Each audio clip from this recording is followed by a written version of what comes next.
He oído hablar mucho de gente que hace pactos con el diablo y que éste les arruina la vida. Por supuesto, por cursi que parezca, nunca pensé que fuera real, y mucho menos que me pasaría a mí, ni siquiera que tuviera curiosidad de experimentar con ello. Nací y crecí en una típica familia mormona de clase media, en un pueblo de Florida, famoso por atraer locos y del que se rumoreaba que había cultos satánicos que se refugiaban en el bosque de la policía después de que sus crímenes fueran conocidos. Según algunos de los residentes más antiguos de la zona, los satanistas de toda Florida se esconden en el mismo lugar de la policía local y de los federales, y de sus crímenes, una vez que alcanzan un nivel de monstruosidad inimaginable y no apto para ser publicado en los periódicos. Esto según los investigadores. Se les ordena guardar silencio y continuar en silencio. La siguiente historia es completamente verdadera y todavía, en pequeñas cantidades, se repite hasta el día de hoy. Al crecer en una zona así, y con una familia mormona y esos estándares, me aburría mucho la mayor parte del tiempo y tenía pocos amigos. O no me gustaba porque eran mormones blandos y aburridos, o tenía miedo y constantemente intentaba adaptarme a ellos. Los pocos amigos que tenía generalmente eran otras personas que también se les dificultaba socializar. Los perdedores o los amigables futuros deportistas de la escuela secundaria, a quienes no respetaba. La mayoría de las personas, especialmente mis maestros, a lo largo del tiempo notaron mis luchas en este periodo humillante de la vida de un niño y trataron de explicarme cuál fue quizás el mayor problema que potencializó a todos los demás y me llevó al punto de la desesperación. Yo estaba, en sus propias palabras, extremadamente dotado mentalmente. A pesar de que no me esforzaba en absoluto en mis tareas escolares, fuera de la escuela tuve muchas hazañas que hicieron que algunas personas supersticiosas creyeran que estaba poseído o algo así. Cuando yo era mucho más joven y tenía una cabeza desproporcionadamente grande en comparación con mi cuerpo, la gente normal pensaba que era un extraterrestre. De alguna manera festejo por el malestar que les causé, ya que es uno de los únicos trofeos de esa época que realmente reconocía algo significativo en mí. Yo era lo que la mayoría llamaría un prodigio del piano, un pequeño mini profesor de matemáticas y física, y tenía un extraño enamoramiento por los personajes marginales de la ciencia y sus teorías. Lo que creo, sin duda, hizo que la mayoría de la gente creyera que estaban de hecho en lo correcto y que yo era un extraño ser que estaba demasiado adelantado a su tiempo. Quizás el siguiente paso en la evolución humana, por así decirlo, y que solo las personas de mi especie podrían entender la mayor parte de mis ideas fantásticamente complejas y que revolucionarían la civilización una vez que fueran comprendidas plenamente. Este, por supuesto, no fue el caso. Es evidente porque entiendo esto fácilmente, porque soy una de esas personas también. Y tengo la fraseología tan elocuentemente dominada porque en mi mente, cuando estoy en reposo, siempre hago el papel del espectador maravillado de mi grandeza científica y singularidad y creatividad. En resumen, mi conocimiento llamó la atención de muchas personas supersticiosas y sus mentes supersticiosas se lo presentaron no simplemente como un conjunto diferente de conocimiento, que en retrospectiva era completamente inútil, sino como un conocimiento avanzado, escondido dentro del escudo de aureola de libros marginales. A medida que me desarrollé y maduré, me di cuenta de la verdadera naturaleza de este enamoramiento por lo oculto. Quería poder, quería venganza. Mi mejor amiga, Sara, y yo éramos dos iguales. Siendo adolescentes y habiendo pasado ya por un poco de pubertad, nos interesaban naturalmente los temas oscuros, realzando nuestro yo animal, así como, obviamente, esos primeros peldaños del drama social. Sara y yo habíamos sido mejores amigos desde siempre. Durante esta época de mi vida, en la que luchaba por encontrar a otros como yo, tener una sola persona como amigo no era adecuado. Después de mucha búsqueda y muchas cicatrices de estas luchas, decidí que era mejor y era el momento de pasar a una arena donde siempre había emoción y peligro. Un dolor que fuera tolerable para mí, sin importar cuán extremo fuera. Las dosis y recompensas que estaba familiarizado y mecánicamente inclinado a buscar. Y ninguno de los dolores especialmente punzantes de la soledad, el aislamiento, el rechazo y cosas similares que eran completamente ajenas a personas como yo. Mi tiempo con los criminales fue la mitad de lo que esperaba.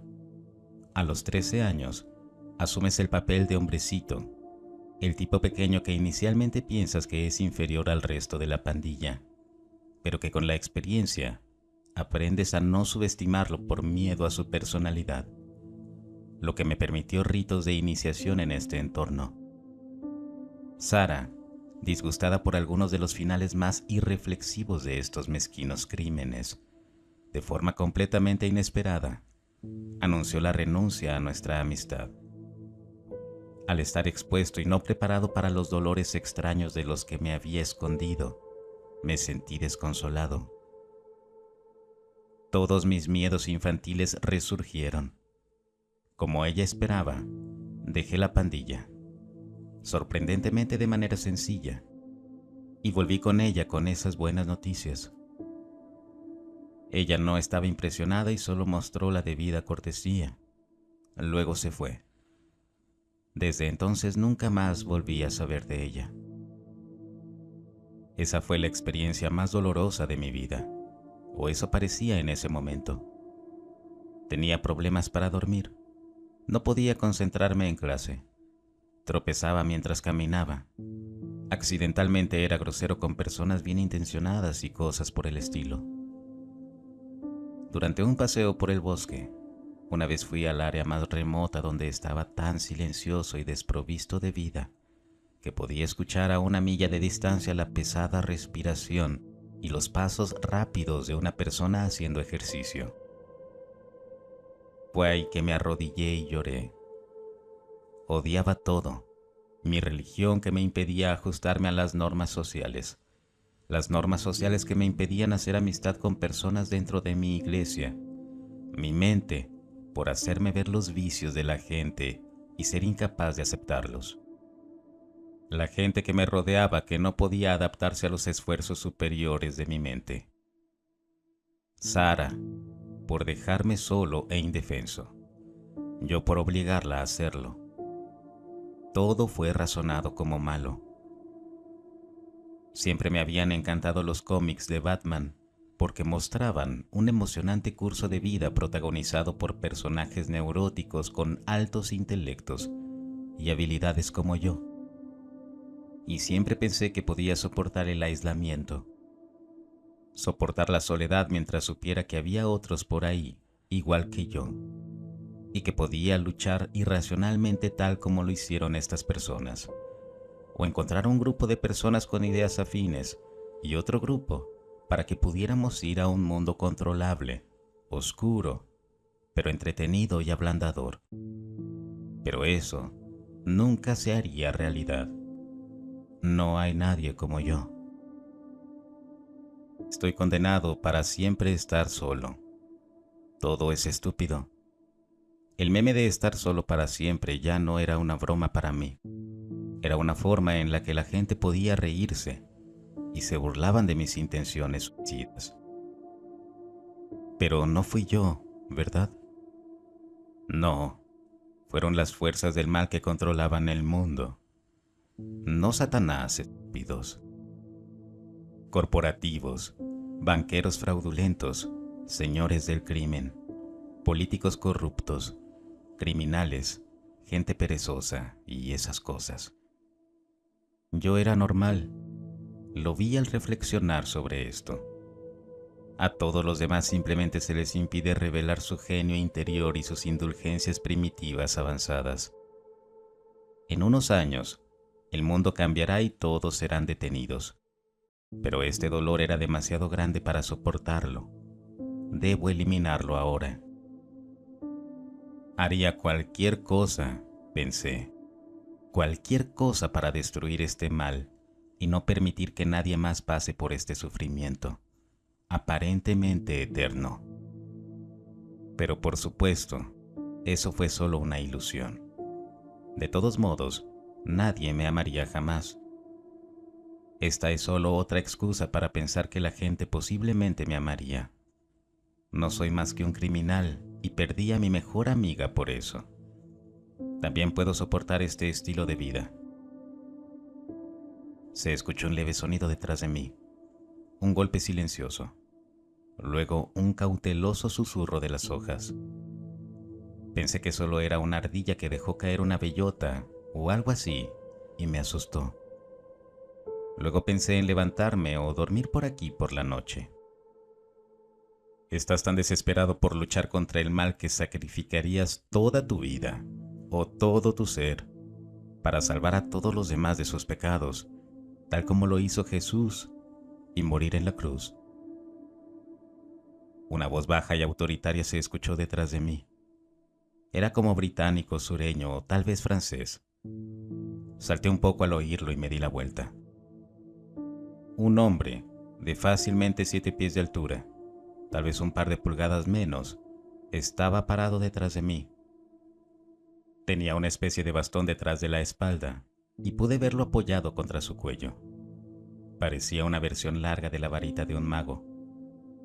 Llevaba un traje oscuro y camisa negra debajo, y tenía el aspecto que imaginaba que siempre tendrían los Men in Black si llegaran a mi puerta. Pero este hombre no llevaba gafas. Salió de la sombra del árbol para revelarme su rostro. Solo era un hombre. Pensé que no era nadie importante, solo un loco del que probablemente podría dejar atrás si fuera necesario, ya que parecía muy viejo y era muy alto. Llevaba un traje, lo que significaba que o era rico y deambulaba, y estaba siendo extrañamente casual, o era un asesino en serie gigante y loco que acababa de matar a alguien, y robarle la ropa y andar con un bastón era su modus operandi. Le contesté con voz apagada. No, en realidad no. Él se rió. ¿En realidad?, me preguntó. De verdad, asentí. Dejó caer su bastón al frente. Era tal como esperaba, una gran varita mágica, solo que era dorado, con el extremo dorado tocando el suelo. Avanzó hacia mí. Yo escuché diferente, señor Pixel. Pixel no está en ninguna parte de mi lista de nicks de internet. Solo mis profesores me llamaban así. No recuerdo nada más. Solo despertar en mi habitación con una sensación de bienestar y poder increíbles. Quería comerme el mundo. La gente me saludaba en la calle. En la escuela parecía haber adquirido una popularidad inexplicable. Todo parecía haber cambiado. Entendí que ese día había hecho un pacto en el bosque. Un pacto que no podía recordar, pero que aparentemente mejoró por completo mi existencia. Necesito tiempo para contarte bien cómo todo se fue al carajo.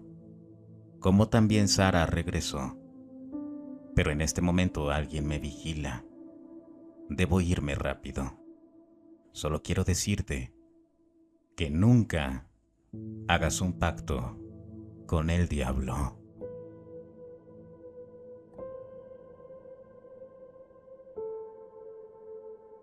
Era una tarde brumosa de octubre cuando comencé mi viaje a través de los interminables bosques de Pensilvania. El reloj marcaba las 10 de la noche y la luna llena apenas era visible a través de las finas volutas de niebla. Como apasionado del senderismo, siempre buscaba nuevos caminos, pero este camino resultaría ser un hilo del destino que me llevaría al borde de la locura. El bosque era tan denso que apenas un rayo de luz llegaba al suelo. Seguí un antiguo camino que me recomendó un local. Los sonidos de la noche me acompañaron. El susurro de las hojas, el canto de los búhos y el aullido lejano de un lobo. Pero entonces, en medio del silencio, escuché un suave susurro que me inquietó. «Acércate», susurró una voz desconocida. Parecía venir de las sombras de los árboles. Dudé, pero la curiosidad me empujó hacia adelante. Los susurros me llevaron a una pequeña luz que brillaba entre los árboles. Ahí había una figura con un abrigo largo y oscuro. La figura salió a la luz y vi el rostro de una anciana con profundas arrugas y ojos brillantes. «¿Estás buscando algo, vagabundo?», preguntó con una voz que resonó en mi cabeza. Estaba fascinado y preocupado al mismo tiempo. Se hacía llamar Elena y afirmaba ser guardiana de secretos antiguos. Ella me ofreció un pacto que me prometía poder y conocimiento a cambio de un pequeño servicio. Como persona racional, debería rechazar ese pacto, pero la tentación era demasiado grande. Me entregó un pequeño cofre y me pidió que lo enterrara en un lugar específico. «Mañana a medianoche, cuando la luna ilumine la tierra, te encontraré de nuevo y te daré todo lo que deseas», susurró con una sonrisa diabólica. El cofre pesaba cuando lo llevé al lugar acordado y lo enterré con cuidado en el suelo. Regresé al lugar la noche siguiente lleno de anticipación, pero en lugar de Elena, solo encontré el cofre abierto. Dentro había un libro antiguo escrito en un idioma que no entendía. Decepcionado porque no se cumplió el pacto, me llevé el libro a casa. Durante las siguientes semanas, profundicé en sus páginas y aprendí sobre rituales antiguos y fuerzas oscuras que estaban mucho más allá de mi imaginación. Fue como si hubiera vislumbrado otro mundo. Pero pronto empezaron a suceder cosas extrañas. Las sombras recorrieron mi apartamento y escuché voces susurrantes en las paredes. La línea entre la realidad y fantasía se desdibujó y ya no podía distinguir entre sueño y realidad. Una noche, cuando me acosaban las pesadillas, escuché los susurros nuevamente. Elena apareció ante mí, esta vez no como una guardiana amistosa, sino como una figura oscura y sombría. «Has fallado a mi servicio», susurró, «y ahora tu alma me pertenece». El pánico se apoderó de mí al darme cuenta de que el precio de mi pacto era mucho más alto de lo que jamás hubiera imaginado. Las sombras a mi alrededor se espesaron y me encontré atrapado en una pesadilla de la que parecía no haber despertar. Pero en medio de la oscuridad sucedió algo inesperado. El libro que recibí de Elena contenía una página oculta con un contrarritual. Con manos temblorosas, comencé a recitar las palabras y la habitación tembló como si la oscuridad misma retrocediera. Cuando se completó el ritual, Elena desapareció con un grito estridente y las sombras oscuras se dispersaron. Me encontré de nuevo solo en mi habitación. La niebla de la oscuridad se había ido. El giro argumental de mi propia pesadilla fue que la supuesta víctima también tenía los medios para luchar contra la oscuridad. Pero darme cuenta de que tenía el poder que me amenazaba dejó profundas cicatrices en mi alma. El pacto con Elena me había dado más conocimiento del que jamás hubiera deseado, y maldije el día en que me dejé tentar.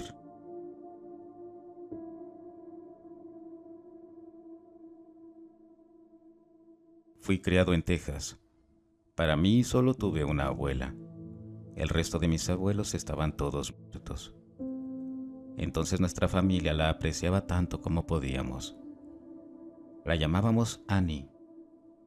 Solía tejer suéteres para nosotros y hacía las cosas típicas de las abuelas, como prepararnos una bebida caliente cuando la pedíamos, y siempre hacía los mejores sándwiches de pollo. Pero hizo algo que la mayoría de las abuelas no hacían. Si hubieras entrado a su casa, lo primero que verías en la parte superior izquierda sería una cocina, adornada con un refrigerador y algunos documentos encima.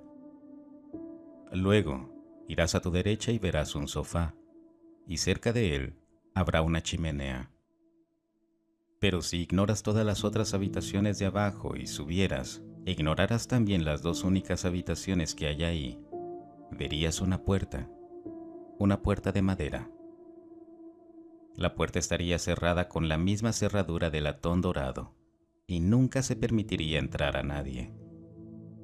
Cuando mi abuelo murió, yo tenía 13 años. Annie se distanció de nosotros. No volveríamos a ver su rostro familiar en el Día de Acción de Gracias. No vería su rostro sonriente y arrugado trayendo el pavo asado y poniéndolo en la mesa. La extrañábamos muchísimo, por no decirlo menos. A veces íbamos a verla a su casa y recuerdo claramente una vez que pasamos por su casa a finales del 2012 y decidimos visitarla. Acababa de regresar de la práctica de baloncesto y, cuando pasamos por su familiar casa verde azulada, le pregunté a papá si podíamos detenernos aquí y visitar a Annie. Todavía recuerdo sus caras cuando les conté mi idea.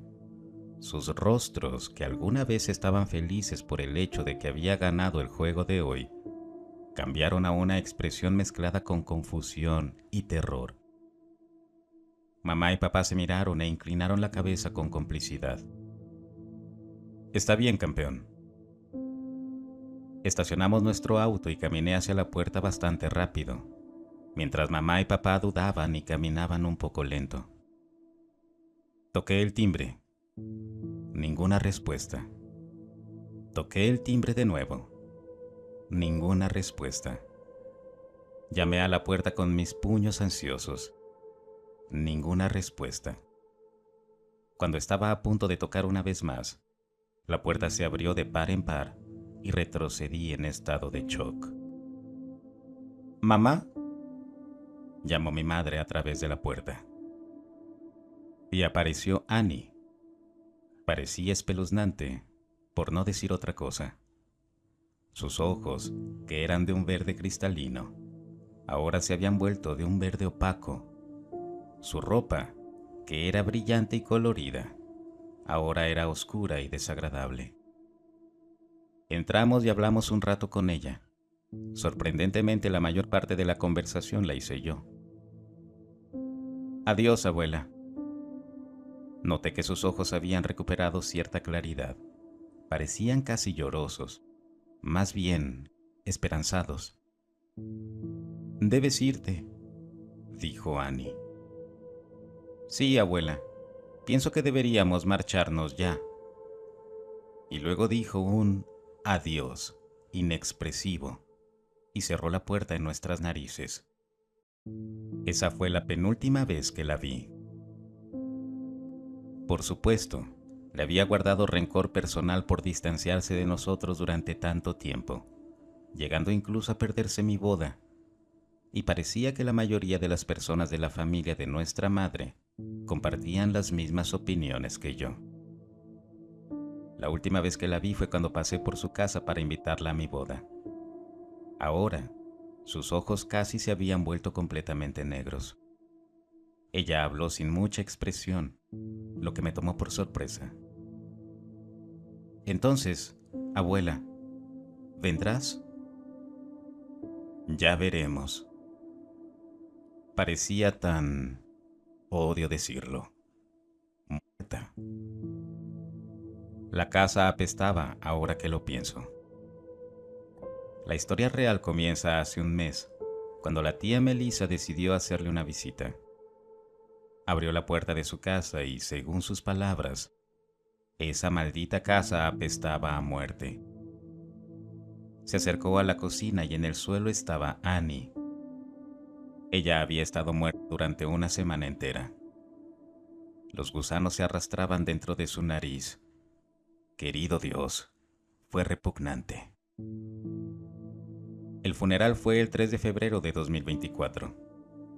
Por alguna razón, para sorpresa de todos, su fallecimiento no afectó realmente a nuestra familia. Nadie se sentía triste por ella, por mucho que lo intentáramos. Después del funeral, al que mi esposa no asistió, fui el último en irme. Y bastante tarde además. Cuando salí de mis pensamientos, ya era medianoche y estaba sentado en la mesa frente a la cocina. Mi teléfono tenía muchas llamadas perdidas y la gente se preocupaba por mi ausencia. Las 78 llamadas perdidas y los 29 mensajes de texto de May, mi esposa, estaban presentes en él. Pero por alguna razón, todo eso no importaba en absoluto. Lo único que importaba era que estuviera con la abuela, una última vez. De repente, mi teléfono sonó y me despertó de mi breve trance. ¿Dónde demonios estás? ¿Vienes siquiera a casa? ¿Por qué ignoras mis mensajes de texto y mis llamadas? May, cálmate. No me digas que me calme, ni siquiera sé dónde diablos estás. Estoy en casa de la abuela, no te preocupes, pronto estaré ahí. Colgué el teléfono y caminé hacia la puerta principal. Agarré la manija, la giré. La puerta no se abrió. Lo intenté de nuevo. Ninguna respuesta. 3 veces más. Sin suerte. Oh, joder. Cogí un martillo del cuarto de almacenamiento y lo clavé en el mango. Nuevamente no hubo suerte. ¿Qué diablos está pasando aquí? Era casi como si el mango estuviera hecho de titanio. La cosa simplemente no se movía. Sabía que esto no era bueno, así que me retiré y subí las escaleras y muy lejos estaba esa puerta. Esa puerta de madera. Todavía estaba cerrada con la misma cerradura de latón dorado, pero ahora estaba un poco oxidada. Oye, tengo un martillo conmigo, pensé, y clavé ese martillo en la cerradura. Se liberó. Cayó al suelo con un fuerte sonido seco. La puerta se soltó. Con la boca abierta, miré con nostalgia el interior. Apretar la mandíbula no fue suficiente cuando vi 1000 cruces esparcidas en el suelo y en la pared. ¿Qué carajo está pasando aquí? Entré a la habitación y sentí el mismo olor apestoso llegar a mis fosas nasales. Giré a mi derecha para encontrar la ubicación del olor. Oh no, ¿qué diablos es eso? 2 cadáveres yacían en el suelo. Me retiro con miedo mientras miro sus rostros muertos que me observan con nostalgia.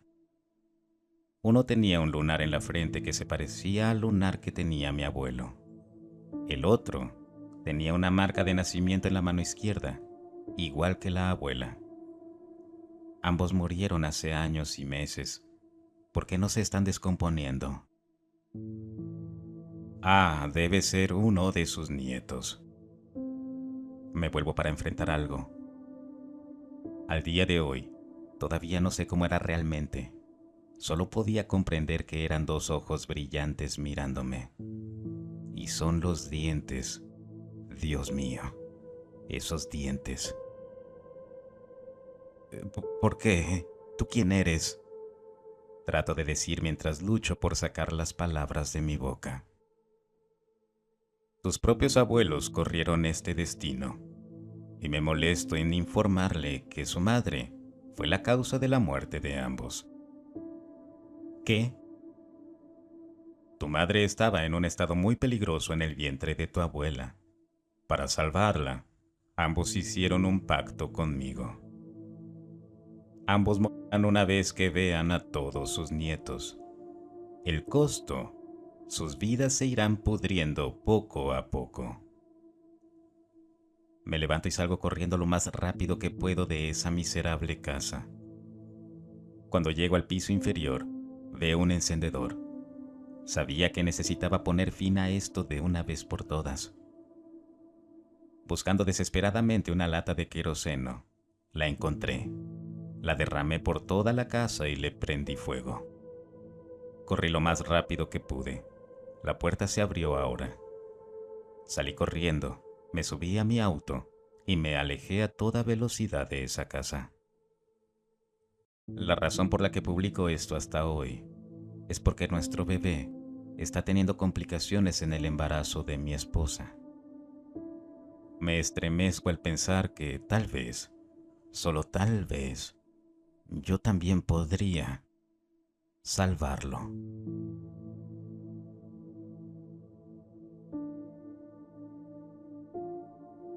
Miré alrededor de mi antiguo dormitorio y dejé mis maletas con un suspiro de resignación. Aparte de la escalera que mi mamá había puesto en la esquina donde solía estar mi escritorio, permanecía casi intacta desde que me fui a la universidad. En cierto modo era reconfortante, como ponerse un par de zapatos viejos. Todavía no pude evitar sentir un poco de vergüenza al volver a vivir con mi madre, cuando ya tenía 30 y tantos.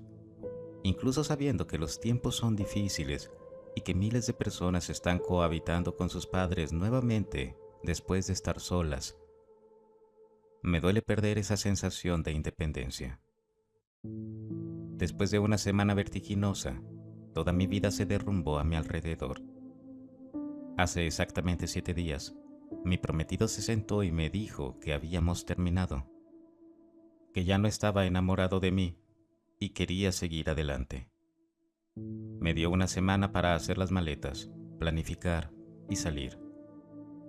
10 años de mi vida, transcurridos, así nada más, se habían ido. El contrato de arrendamiento estaba a su nombre. El auto estaba a mi nombre. Me senté en mi antiguo sofá y me quedé mirando mi viejo colchón lleno de bultos. Mi madre se acercó y me preguntó si quería ir a comer algo. Sentí como si mi estómago hubiera sido reemplazado por una pelota, pero no quería que ella se preocupara al verme sin comer en todo el día. Así que acepté y caminamos juntas por el pasillo. Eran las 10 de la noche, aquella primera noche en casa cuando me fui a la cama. El armazón de la cama chirrió ligeramente cuando me dejé caer, exhausta mental y físicamente. Apagué la lámpara de mi mesita de noche, lista para el dulce abrazo en miniatura de la muerte que proporciona el sueño. Un haz de luz LED blanca brillante iluminó la pared opuesta a la ventana. Eso era nuevo. Debieron haber puesto una nueva farola. Las cortinas que bloquean la luz pasaron a ocupar el primer lugar en mi lista de prioridades por la mañana. Justo cuando me estaba quedando dormida, sentí eso. Una avalancha de recuerdos, largamente olvidados, me invadió. Innumerables noches aterrorizadas a lo largo de mi infancia pasaron a primer plano en mi mente. Nos mudamos aquí el verano en que cumplí 8 años. La primera noche sentí eso, una presencia, una intensa sensación de ser observada, miedo y la promesa de dolor. Siempre hubo un entendimiento tácito entre eso y yo. Haga lo que haga, no debo abrir los ojos cuando eso esté presente. Estaría a salvo mientras mantuviera los ojos cerrados y fingiera estar dormida. Todas las noches durante años parecía estar durmiendo profundamente cuando era un bebé, mientras mi cabeza se atormentaba con un miedo primario. El corazón latía con fuerza, tratando desesperadamente de regular mis horrorizados jadeos en un cadente sonido de respiración lenta y constante de un ser humano normal dormido. En algún momento, casi siempre aparecía. Por no haberlo visto nunca, mi imaginación pudo proporcionar suficientes conceptos para horrorizarme. Una sombra negra como la tinta, deslizándose a lo largo de las paredes, acercándose a mi vulnerable forma dormida. Tenía miedo de que me tocara. Me abrigué lo más posible y dormí con las mantas bien apretadas alrededor de mi barbilla. No podía dormir con las mantas sobre mi cabeza, a pesar de que ansiaba cubrirme. Eso iba en contra de nuestro acuerdo tácito. Cubrirme la cara no era la forma en que dormía naturalmente, y lo sabría. Así fue como me quedé dormida durante casi una década, hasta que escapé a la universidad. Incluso cuando me envalentoné más en mi adolescencia y me atreví a acostarme con una pierna colgando debajo de la manta, siempre mantenía los ojos cerrados cuando podía sentir la presencia en mi habitación.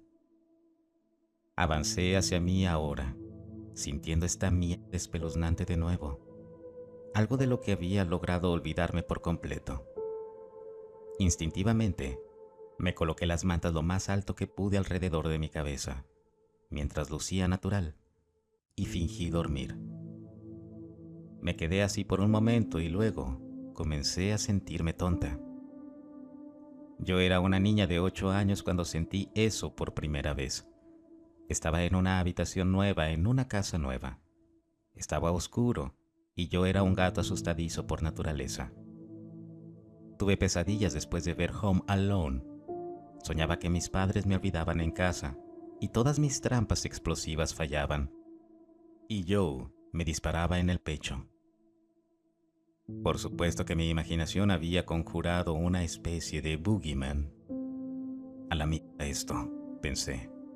Esta mierda me tuvo tan asustada durante toda mi infancia que le debo a mi yo más joven ser valiente. Entonces abrí los ojos. Gran error. Había algo en mi habitación, justo al lado de la cama, iluminado por la luz plateada de la calle. Sus rasgos eran borrosos, se parecía un poco a mí, pero como una fotografía negativa borrosa de mí. Mis ojos luchaban con la iluminación.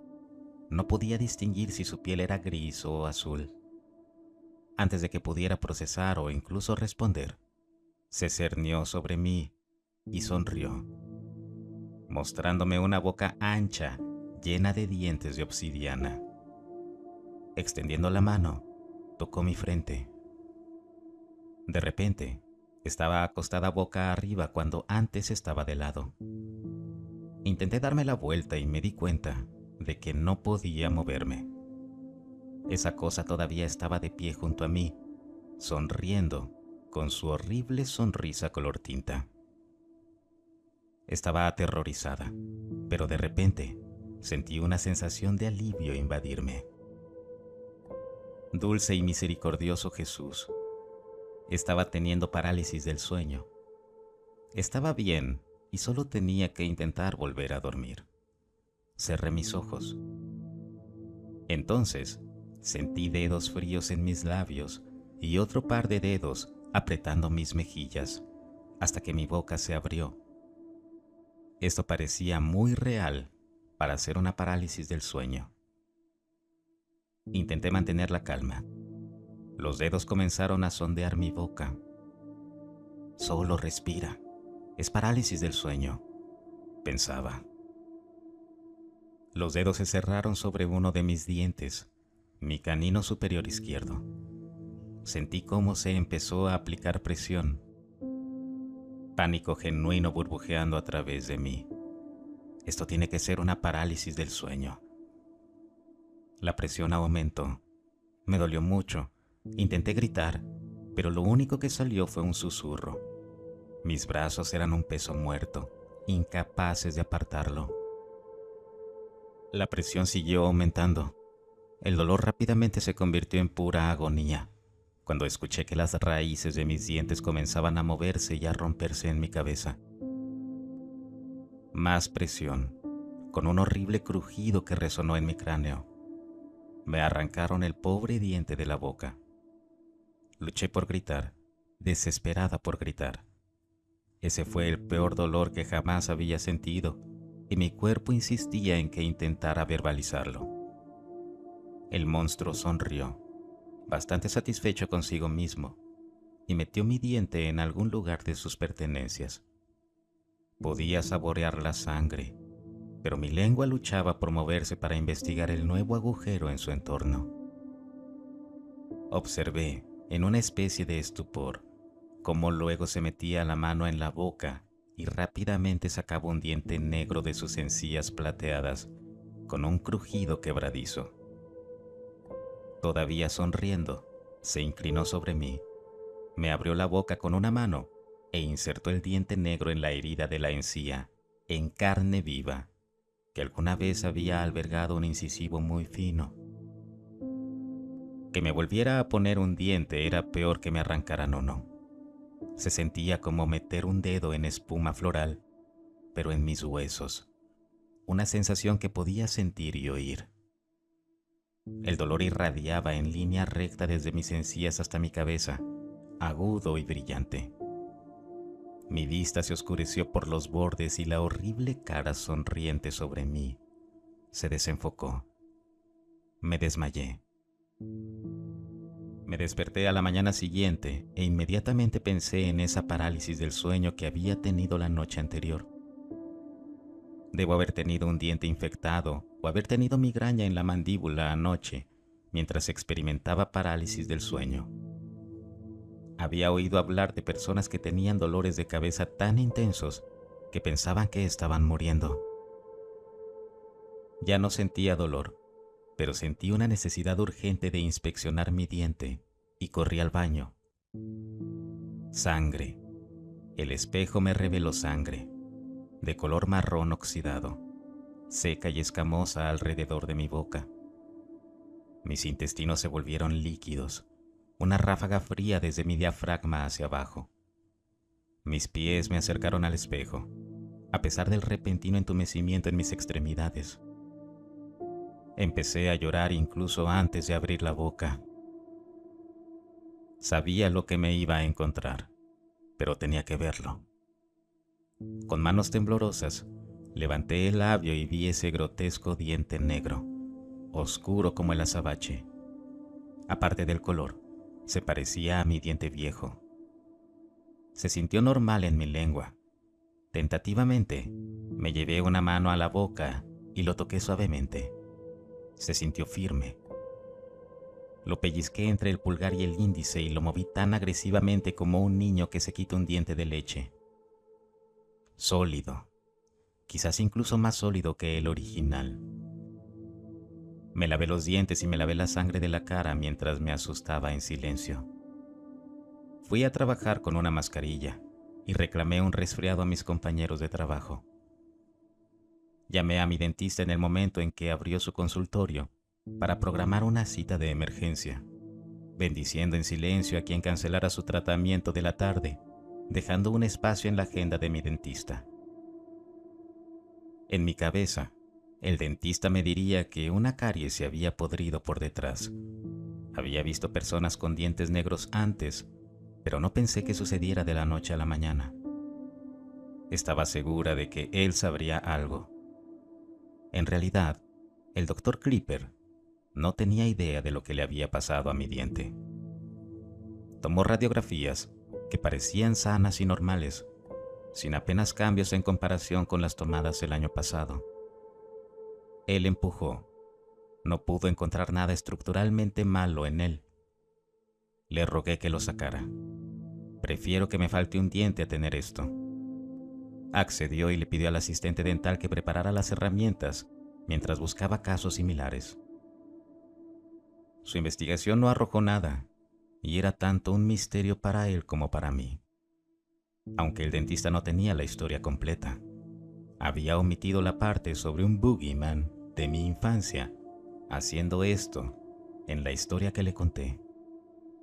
Hasta donde él sabe, acabo de despertar así. Normalmente soy un bebé en cuanto a recibir inyecciones, pero después de lo que pasé anoche, no sentí nada cuando me pusieron la anestesia. Cuando finalmente mi rostro se endurmeció, el dentista tomó los alicates y empezó a tirar, sin éxito. Aplicó más fuerza. Más fuerza. El diente resistió. Pronto sentí como si mi nuca fuera a romperse y a arrancarse si seguía adelante. Manoteé con fuerza. El doctor Clipper pareció perplejo ante ese diente. Ese canino era sólido como una roca y era poco probable que llegara a ninguna parte sin una cirugía dental extensa. Desesperanzada y triste, volví a casa de mi madre y lloré, con los labios entumecidos, babeando como un bebé. Esa noche, demasiado asustada para dormir en mi habitación, elegí dormir en el sofá. Nunca había sentido la presencia en ningún otro lugar excepto en mi habitación, y pensé que podría tener una conexión con algo en ese espacio. Sea lo que sea con lo que inicialmente tuve una conexión, cambió a mí después del primer diente. Me desperté en la noche con dedos fríos metiéndose en mi boca, mientras estaba paralizada e incapaz de detenerlo.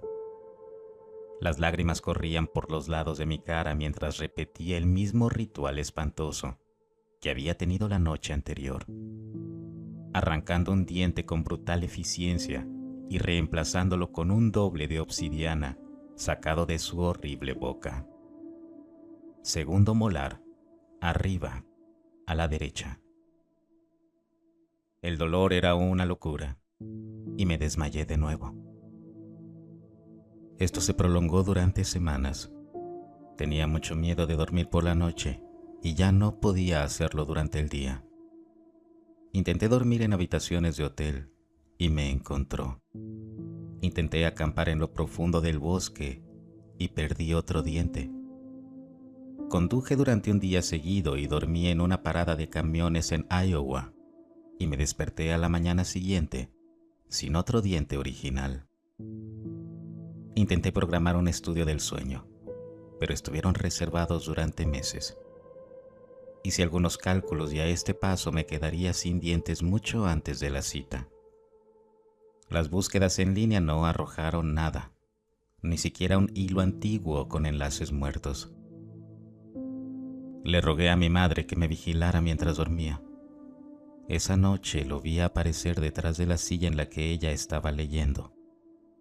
Antes de que pudiera advertirle, pasó un espeluznante dedo plateado sobre la cabeza de mi madre y le dio unos golpecitos en la frente.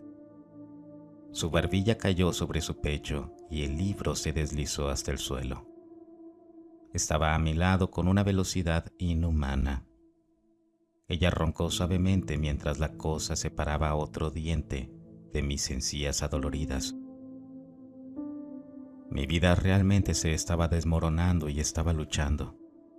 Los ataques de pánico ahora eran casi diarios. La ruptura, que para mí fue trascendental hace apenas unas semanas, ahora parecía intrascendente. Tenía mucho miedo de irme a la cama, pero por mucho que lo intentara, al final cedía ante el señor Sandman y me traicionaba con el sueño. Incisivos laterales, premolares, primeros molares, uno a uno, fueron cayendo, y mi boca parecía cada vez más una partida de ajedrez en la que iban ganando las negras. La semana pasada estaba viajando en autobús. Ya no confiaba lo suficiente en mí misma para conducir, y ese día había olvidado mi mascarilla. En ese momento estaba tan consciente de mis dientes que ya casi no sonreía ni hablaba. Pero ese día, mientras miraba un GIF divertido en mi teléfono, me eché a reír y sonreí. Tapándome la boca con una mano, esperaba que nadie hubiera visto mis dientes, pero al menos una persona sí lo hizo. En mi parada también se bajó un chico que estaba sentado frente a mí en el autobús. La forma más rápida de llegar a casa de mi madre era atravesando el parque.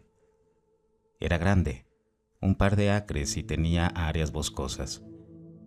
Era plena luz del día y al principio no me di cuenta de que el hombre del autobús me seguía, pero empezó a alcanzarme. Me moví hacia un lado del camino para dejarlo pasar, pero en lugar de que ocurriera eso, me tomó con fuerza del hombro y me hizo girar. Esa cosa con los dientes, ¿La viste antes? ¿Viene de noche?, preguntó. Mientras hablaba, noté lo cansado y demacrado que se veía, con una barba desaliñada formándose en su mandíbula, ojos vidriosos con bolsas moradas debajo. Las ráfagas de alcohol de su aliento me invadieron. También tenía la boca llena de dientes negros, con una perla brillante de un diente humano remanente, su canino derecho. Honestamente me quedé atónita y sorprendida. Tartamudeé por un segundo. Estábamos en un bosquecillo de árboles y fuera de la vista de todos los demás. Oye, te hice una pregunta. No es difícil. ¿Viste esa cosa? ¿Te quita los dientes? Su voz se elevó durante todo el tiempo que estuvo hablando, arrastrando ligeramente las palabras. Demasiado buena para hablar conmigo, perra estúpida. Solo muéstrame tus malditos dientes. Unas manos agarraron mi cara antes de que pudiera procesar lo que estaba sucediendo. Se intensificó a un ritmo aterrador. Extendí la mano hacia sus hombros para evitar que se acercara, pero aún así me tomó por la boca. Empezamos a pelear y caímos al suelo.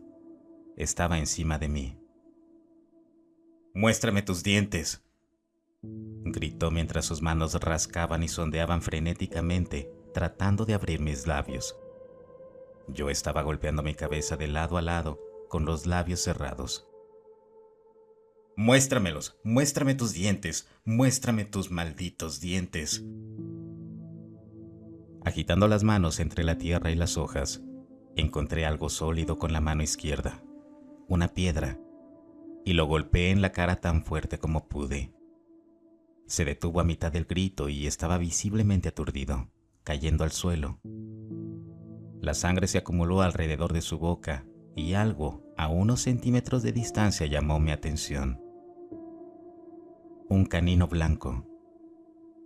No sé por qué. Agarré su diente mientras salía de la tierra y corrí lo más rápido que pude, mientras él todavía estaba estupefacto.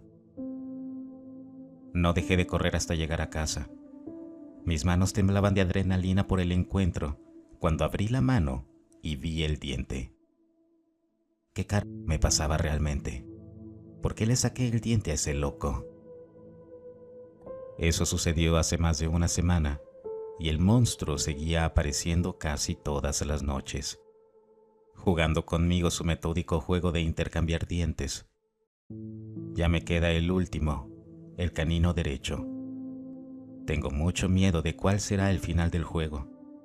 Tengo miedo de morir, o peor aún, estoy empezando a preocuparme de que yo misma pueda convertirme en una de esas cosas. Sinceramente, no sé qué esperar. El agotamiento me hace pensar irracionalmente. Vendrá, esta noche o mañana, a sacarme el último diente. En mi mesa de noche, he colocado el canino de ese tipo como ofrenda. Es el mismo diente que aún me tiene que recoger. Casi parece una tontería pensar que podría engañar a un ser paranormal de poder horrible. Pero es mi Ave María. Estoy muy cansada. Estoy cansada de correr. Estoy a punto de acostarme e irme a dormir.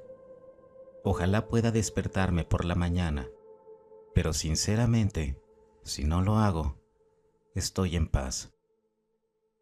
Sea como sea, por mi bien, amigos, recuerden no ser valientes y mantener los malditos ojos cerrados en presencia de cualquier demonio que quiera hacer un pacto con ustedes. Si el video te gustó, no olvides suscribirte y compartirlo. Hasta el próximo relato.